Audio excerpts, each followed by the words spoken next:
Hallo schön, hier ist Frau Nura und willkommen in meinem Kanal. اهلا وسهلا بيكم في قناتي. انا فراو نورة، وانتوا دلوقتي بتشوفوني في اول فيديو من سلسلة يلا نتعلم نتكلم الماني. السلسلة دي ما هي الا ان هي هتكون بتعلمك ازاي تعرف تتكلم الماني من اول المستوى A1 اللي هو المستوى الاول في الالماني لحد المستوى B2. تمام. طيب طبعا كل يومين هينزل فيديو واحد، فعلشان كده اول حاجه انت لازم تعملها دلوقتي انك تشترك في القناه وتفعل الجرس عشان لما ينزل الفيديو تبدا تشوفه. طيب اول نصائح اللي هبدا اقولها لك ان احنا لازم نعملها مع بعض كده عشان نعرف فعلا نتكلم. هتسمعني وبعد ما تسمع هتكتب زي نوتيتس.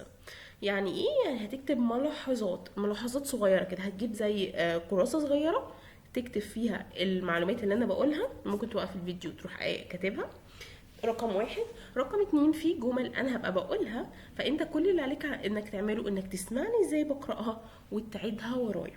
تمام. طيب اول حاجة، وهو اي حد مبتدئ في اللغة الالمانية لازم يكون بيعرفها، هو ان هو ازاي يعرف نفسه بالالماني.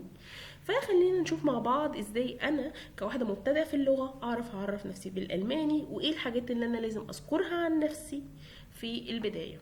طيب اولا كده وانا بتكلم مع حد لاول مره هيقول لي طبيعي عرفي نفسك. طيب يعني ايه عرف نفسك؟ stellen Sie sich vor. فانا لازم ابقى فاهم لما بسمع الجمله دي الشخص اللي قدامي بيقول لي عرف نفسك، اديني ملخص مفيد مين انت. نقراها مره تانية stellen Sie sich vor. طيب اول ما اسمعها بقى انا دلوقتي اصول اقول له ايه؟ اقول له النام اللي هو الاسم، الالتا اللي هو العمر، الهيركونفت اللي هو منشئي انا منين، الفون اوت انا ساكن فين المسكن، البروف الوظيفه بتاعتي ايه دلوقتي، الشباخن اللغه اللي انا بتحدثها، فمينين شتاند وضع الحاله الاجتماعيه اللي هو مثلا متجوز مخطوب ايا كان ده. تامن حاجه واخيرا هي الهوبيز. طيب طبعا انا هبقى اصول بقولهم كجمل تمام ورا بعض وانا بعرف نفسي، ولكن احنا في مستوى الاينز مش مطلوب بس مني ان انا اعرف نفسي في النقطة دي، لا انا مطلوب مني كمان ان انا ازاي اسأل الناس عن المعلومات دي. يعني اسأل حد ازاي عندك كام سنة، انت منين، واتجاوب. يعني من الاخر ازاي اعمل كونفرزاتيون يعني محادثة باللغة الألمانية. طيب خلينا نبدأ خطوة خطوة، أنا منظمها لك. فهنبدأ أول حاجة بالنام اللي هو الاسم. خلينا بس نقول كده معلومة عن اللغة الألمانية. في اللغة الألمانية عندنا طريقة رسمية وطريقة غير رسمية. طيب انت بستخدم دي وانت بستخدم دي.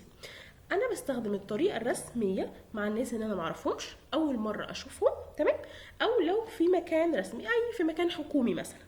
طيب الطريقه الغير رسميه بستخدمها مع صحابي، مع حد اصغر مني. تمام. طيب تعالوا نقرا السؤال ازاي اسال حد عن اسمه بطريقه رسميه. كل اللي عليك تسمعه دلوقتي تعمله ان انت تسمعني وتكرر ورايا. طيب هقول في heißen Sie. هقراها بالراحة. Wie heißen Sie؟ مرة بقى بسرعة. Wie heißen Sie؟ طيب ازاي اقولها بطريقة غير رسمية؟ هقول Wie heißt du؟ Wie heißt du؟ طيب الرد بيبقى عليها Ich heiße نورة. Ich يعني أنا، heiße أدعى نورة. طيب او ممكن اعرف نفسي اقول انا اسمي نورة ازاي تاني؟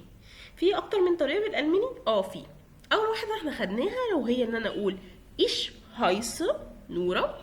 الطريقة التانية ان انا اقول ich bin نورة يعني انا نورة.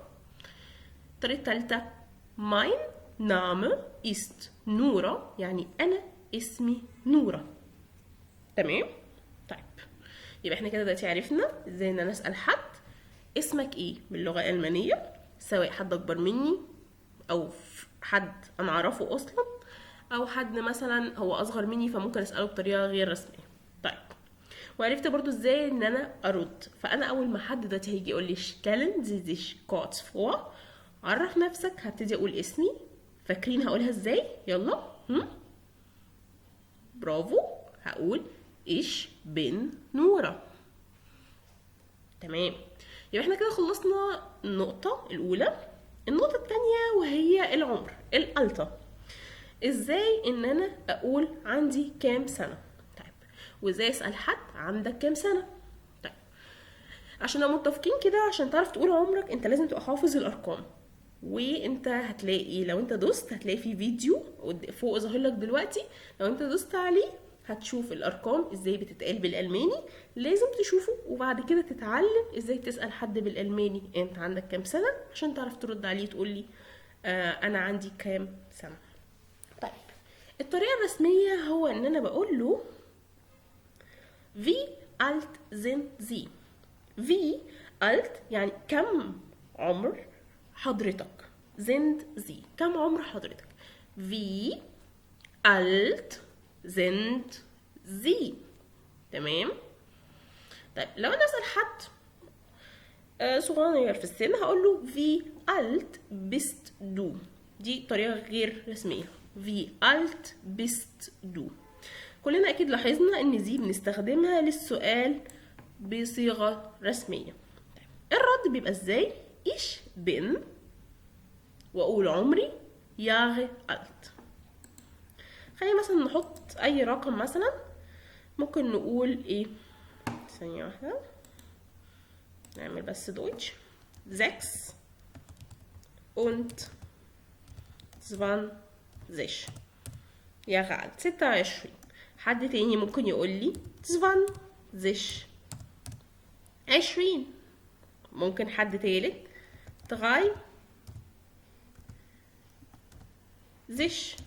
30 وهكذا. طيب، زي ما قلت لكم انت لازم تشوف الفيديو بتاع الارقام علشان تعرف تقول عمرك بالالماني. تمام. طيب، يبقى احنا دلوقتي اتعلمنا حاجتين مع بعض، ازاي ان انا اسال عن الاسم وازاي ارد، وازاي ان انا اسال عن العمر وازاي ارد. فانا اول ما اسمع كلمه stellen Sie sich kurz vor يعني عرف نفسك، هقول له معلومتين. اول معلومه انا عرفتها ich bin نورة، و ich bin 26 Jahre alt. وبكده انا اكون عرفت اسمي وعرفت عمري. ندخل للنقطة الثالثة وهي ازاي ان انا اعرف حد انا من اي بلد، وازاي ان انا اسأل حد من اين اتيت. طيب، عشان اسأل حد اقول له من اين اتيت هقولها له ازاي؟ هقول له woher. يعني ايه woher؟ woher يعني من اين. بتتقال ازاي؟ woher. طيب، فبقول kommen يعني اتيت. تمام. ياتي فعل ياتي. زي يعني حضرتك. ف woher kommen Sie؟ من اين اتيت حضرتك. بطريقه الغير رسميه بقول woher kommst du؟ يعني منين انت. woher kommst du؟ الرد هنا بيقول ich komme aus.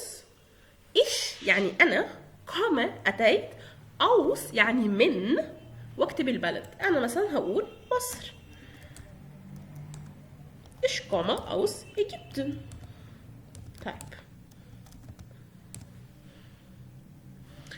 علشان في ناس ما تعرفش البلاد، انا كتبت اكثر بلاد اللي لازم تبقى عارفهم وانت مستواك ايت. تمام. خلينا نقراهم مع بعض ونترجمهم. اول حاجه عشان ابقى اقول انا اتيت من البلد دي فببقى حافظ الجمله دي. كان لازم احفظ الجمله دي. لازم ich komme aus. مره كمان ich komme aus. على فكره انا بكرر لك ليك انت عشان الاصول اللي انت دلوقتي بتكرر معايا عشان تحفظ. طيب، هقول بقى البلد دويتشلاند، المانيا.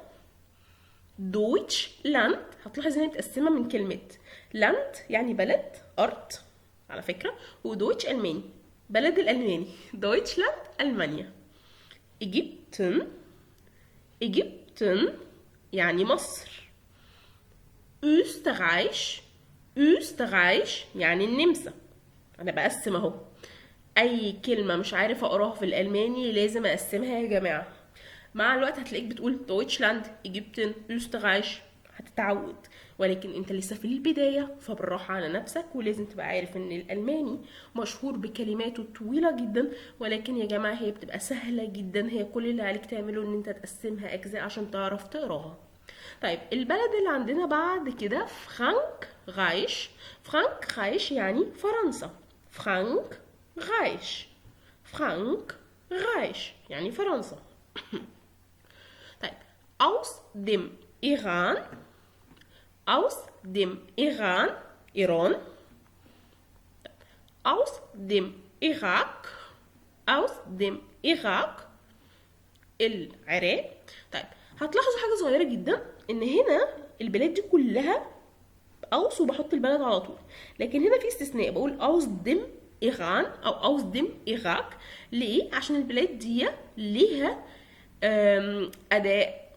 اداة معرفة، تمام، لازم تيجي قبليها، وده ليه شرح بعد كده هناخده قدام. ماما بس حبيت الفت نظرك ان احنا ما بنقولش اوس ايران، لا، بنقول اوس دم ايران. طيب نكمل. يابان، يابان، اخد بالي ان اليوت بتتقرا يابان يعني اليابان. شبانيون، شبانيون يعني اسبانيا، تمام. قلنا يابان يعني اليابان، وشبانيون يعني اسبانيا، بنقول تمام، شبانيون. كينا او شينا، الاتنين نطقهم صح، ممكن تقراها كينا او شينا، تمام. طيب طبعا كينا او شينا اللي هي الصين. طيب عندي دن USA، USA اللي هي الولايات المتحدة. aus der Türkei، aus der Türkei تركيا. aus der Schweiz، aus der Schweiz، شفايتس يعني سويسرا، تمام. طيب فانا دلوقتي عرفت حد اسمه ماكس، تمام. هنعمل دايلوج صغير نمارس اللي احنا اتعلمناه دلوقتي. فهبدا اساله wie heißt du. انا اسمي نور اهو، هرد عليه اقول له ich heiße نورة، تمام. هقول له وانت يعني وانت بقى und du، und du يعني und du يعني وانت، und يعني و، du يعني انت. ماكس هيرد عليا، يرد ich heiße ماكس. حلو جدا. طبعا نورة هتروح سألاه سؤال تاني اللي احنا اتعلمناه، هسأله عن عمره، هقول له wie alt bist du. فماكس هيطلع صغير عشان كده انا بكلمه بدو. طيب هقول له هيقول لي سوري ich bin 15 Jahre alt، تمام. وهيقول لي وندو وانتي، هروح قايله له، مع ان هو اصول يقول لي زي، بس هنعملها اللي احنا دلوقتي بنتكلم بطريقه غير رسميه عشان هي الحياه عامه في المانيا بتتكلم عادي يعني بدو، مش كل شويه بتتكلم بزي. في بعض الحالات اللي بنضطر نستخدم طبعا زي، ولازم تسال حد على فكره هل ينفع اكلمك بدو، ودي بيبقى لها صيغه معينه هنتعلمها مع بعض ازاي ان انا استاذن حد ان انا اكلمه بصيغه غير رسميه. يعني ما ينفعش حد انا ما اكونش معرفهوش واجي اروح فجاه مكلماه بدو، لان ده هيشوف ان ده unhöflich يعني غير لائق، غير مؤدب خالص خالص خالص، تمام. فاحنا لازم نبقى höflich، نبقى مؤدبين جدا في كلامنا. طيب ولكن طبعا عشان سياق الكونفرزيشن او اللي احنا لسه دلوقتي بنتعلمه، فخلينا ماشيين بدو. طيب فهو دلوقتي قال لي ich bin 15 Jahre alt und du، فانا هرد اقول له ich bin، خليني مثلا ان انا 19 Jahre alt مثلا، يعني انا عندي 19 سنه، طيب فماكس هيجي يسألني، هيقول لي woher kommst du؟ اروح انا ارد عليه قايله له ich komme aus Ägypten.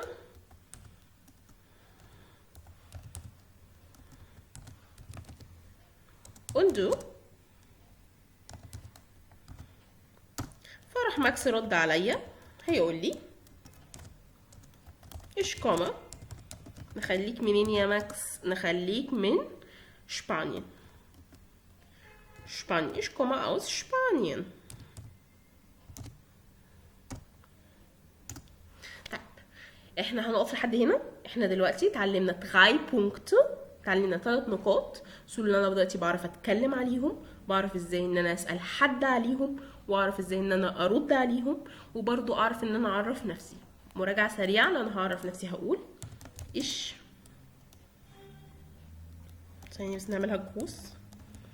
ايش جروس يعني الكابيتال، اول حرف لازم يبقى كابيتال، عشان كده قلت جروس. فجروس يعني بنكتبه كبير ما بنكتبوش صغير، ماشي.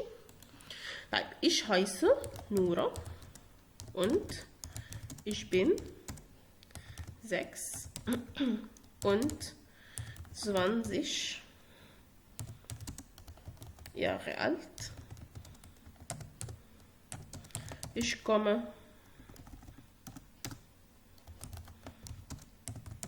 aus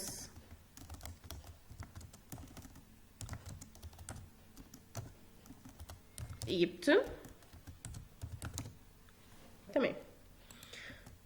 يبقى احنا دلوقتي اهو اتعلمت ازاي ان انا ثانيه واحده نعمل سبيس كده. اتعلمت ازاي ان انا اعمل كونفرزيشن، واتعلمت ازاي ان انا حد يقول لي stellen Sie sich kurz vor، اعرف نفسي. طبعا هنتعلم باقي النقاط في الفيديو التاني، تمام.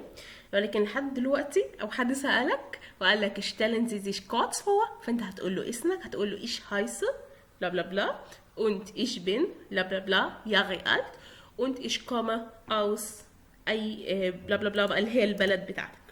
طيب دلوقتي اقدر اقول لكم تشوس اون بيسبالت. تشوس يعني باي باي، وبيسبالت يعني اشوفكم قريبا في فيديو تاني. استنوني، هو يومين بالظبط وهينزل لكم الفيديو التاني.